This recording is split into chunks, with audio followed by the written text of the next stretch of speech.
you know we got to start out with some tea.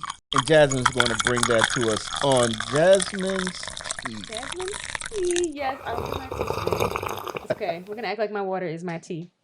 But so for today's tea, I want to talk about symbolism. So I know, like we're introduced to the building of the ark in chapter 6, and of course we know there is a flood coming. Right? It's not here just yet. But when I was going through and I was looking at the story in general, and then I was discussing it. I actually was discussing it with my grandma. Hey, Full circle, right?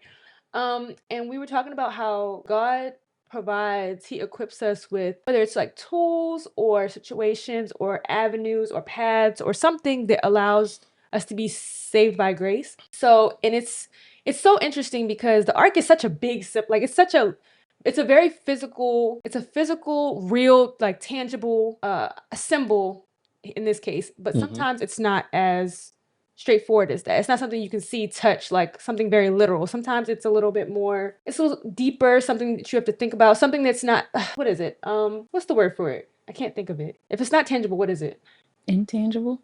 Intangible. Okay, there you go. I was looking for some random big word, but yeah, it's intangible. So, but in this case with the art, I just found it interesting that I think that there is a point to the fact that this is so large, it's so magnificent. There's so many like very, very like super thought out details down to the cubits of how it's structured, how the animals are going to fit, how many go on. So like everything about it seems very intentional. And I think that there's more to it. Like, of course, we're not going to see it here. But when I was thinking deep, like trying to think real deep about everything that goes into this art, it just shows God's how intentional and deliberate, that's the word I was looking for, how deliberate He is and how He helps us through situations such as this. So when He decided, what we'll see in chapter 7, when the actions start to happen, Noah and his family and all the animals that He set, like, okay, this is all the things need to be on the ark, all this good stuff.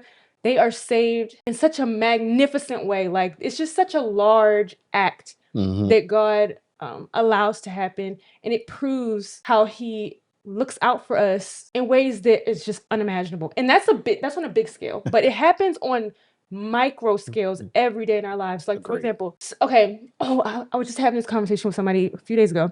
We all get mad when we're late to work, or if we're late to church, or if we're late to an appointment. But what if you're late because it was an accident that you may have been a part of had you not left that extra 5 minutes late?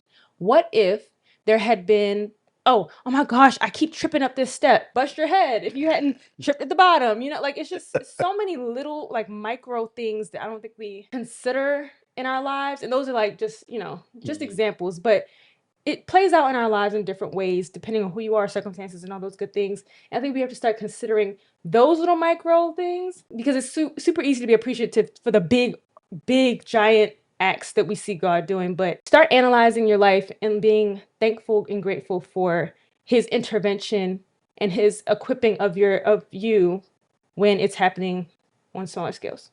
Yeah. I think that's good because all of these things should be used to help shape us, inform us into Christ, is who we're supposed to be growing into. Go and read Ephesians. Yeah. So they're meant to build character. They're meant to organizes and sets up all of these things. So Master that's orchestrator. That's good. Yeah. That's good. All right. So we got the tea. Ding.